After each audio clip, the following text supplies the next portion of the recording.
Assalamualaikum warahmatullahi wabarakatuh. Perkenalkan, nama saya Yulita Atikasari. Di sini saya akan membahas tentang materi pendidikan inklusif. Yang pertama, kita akan membahas pendidikan inklusif itu sendiri, kemudian penyelenggaraan pendidikan inklusif di sekolah dasar, ABK, dan kekuatan pendidikan inklusif. Yang pertama yang akan kita bahas adalah pendidikan inklusif. Di dalam pendidikan inklusif sendiri itu ada pendidikan inklusif, pendidikan segregatif, dan pendidikan integratif. Kemudian pendidikan inklusif sendiri yaitu pendidikan yang tidak membeda-bedakan individu berdasarkan kemampuan dan kelainan yang dimiliki. Tujuan pendidikan inklusif terletak pada Undang-Undang Nomor 2 Tahun 2003 Sistem Pendidikan Nasional Pasal 1 Ayat 1 yang berbunyi, pendidikan adalah usaha sadar dan terencana untuk mewujudkan suasana belajar dari proses pembelajaran agar peserta didik secara aktif mengembangkan potensi pribadi untuk memiliki kekuatan spiritual keagamaan, pengendalian diri, kepribadian, kecerdasan, akhlak mulia, dan keterampilan yang diperlukan dirinya, masyarakat, bangsa, dan negara, serta memberikan intervensi bagi anak berkebutuhan khusus sedini mungkin. Kemudian pendidikan inklusi memiliki prinsip dasar bahwa selama memungkinkan semua anak bisa belajar bersama-sama tanpa memandang perbedaan yang ada. Kemudian ada dua faktor dalam pendidikan inklusif. Yang pertama, faktor internal, itu ada konsentrasi belajar siswa, cita-cita peserta didik, sikap terhadap belajar. Kemudian faktor eksternalnya, pendidik sebagai pendamping dan pembina, sarana prasarana, kurikulum, lingkungan, dan kebijakan. Kemudian yang kedua ada pendidikan segregatif. Pendidikan segregatif sendiri yaitu sistem pendidikan di mana anak berkebutuhan khusus terpisah dengan anak pada umumnya.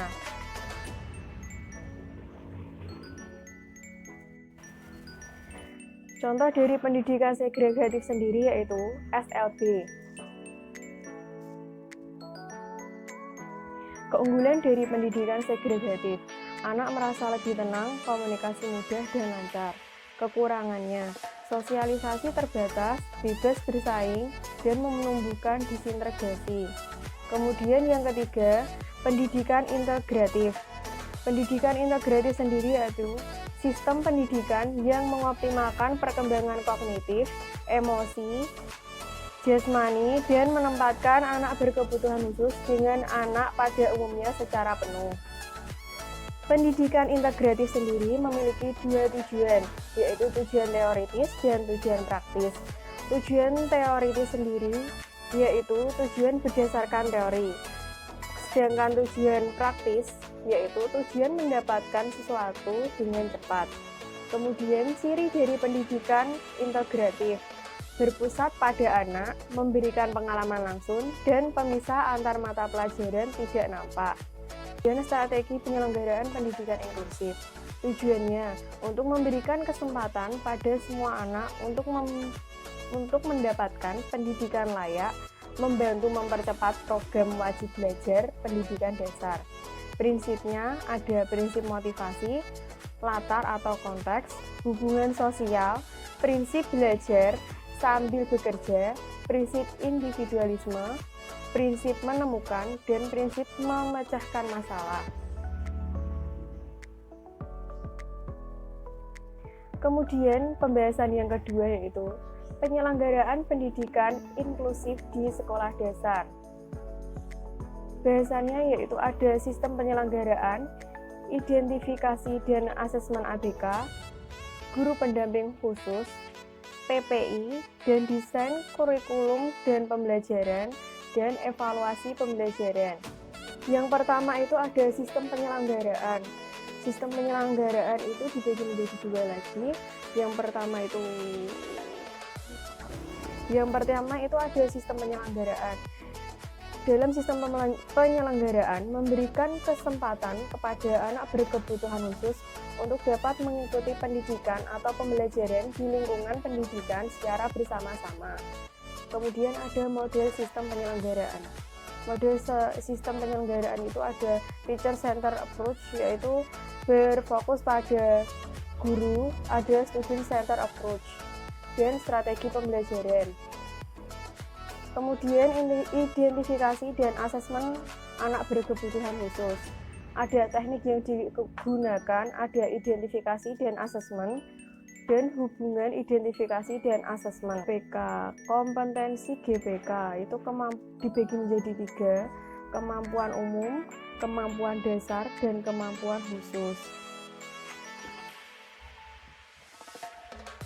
Kemampuan umum sendiri itu adalah kemampuan guru dalam mengajar pada umumnya.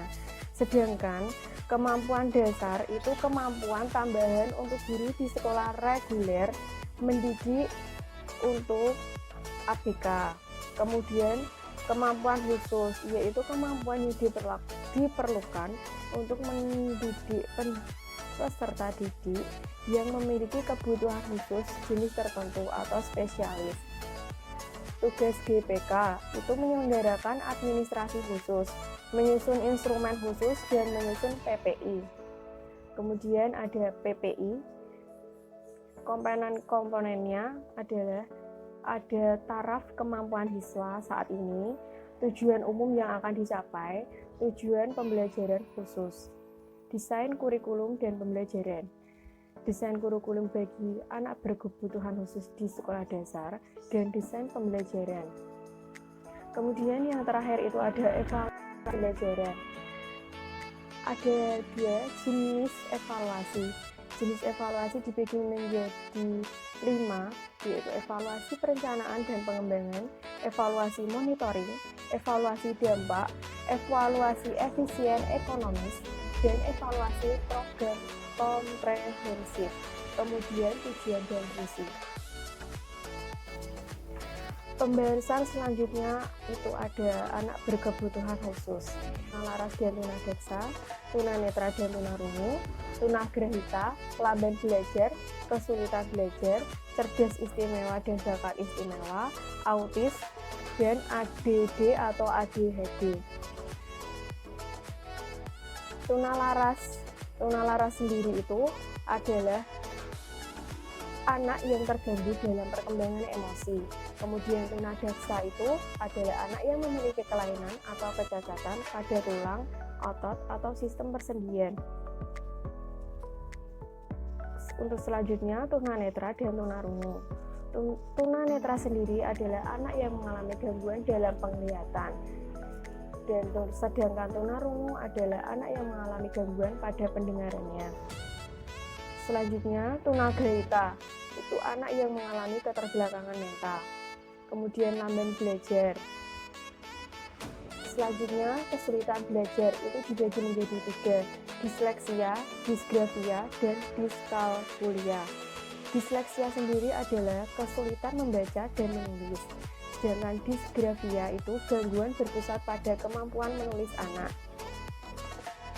Diskalkula itu adalah gangguan memahami angka dan hitungan. Cerdas dan bakat istimewa. Anak memiliki kemampuan intelektual tinggi sehingga menonjol dibandingkan anak pada umumnya. Kemudian autis. Itu gangguan perkembangan pada anak yang mengganggu kemampuan berkomunikasi dan bersosialisasi. Selanjutnya itu ada ADHD, yaitu gangguan pemusatan perhatian yang biasanya dialami oleh anak usia sekolah dasar dengan gejala kurangnya konsentrasi dan hiperaktif. Pembahasan yang selanjutnya dan yang terakhir itu ada kekuatan pendidikan inklusif. Di dalam kekuatan pendidikan inklusif itu ada bahasannya yaitu pembelajaran partisipatif kolaboratif, pusat layanan klinis, partisipasi orang tua, dan sistem dukungan sekolah dan pemerintah. Pembelajaran partisipatif kolaboratif. Itu ada kelebihan dan kekurangan pembelajaran partisipatif dan kelebihan dan kekurangan pembelajaran kolaboratif, serta macam-macam pembelajaran kolaboratif. Kemudian pusat pelayanan klinis, itu jenis anak berkebutuhan khusus dan pelayanannya. Jadi di dalamnya itu membahas tentang layanan yang ada pada anak berkebutuhan khusus sesuai dengan kebutuhannya. Kemudian partisipasi orang tua, itu ada peran orang tua terhadap anak berkebutuhan khusus, kemudian partisipasi orang tua terhadap pendidikan inklusi,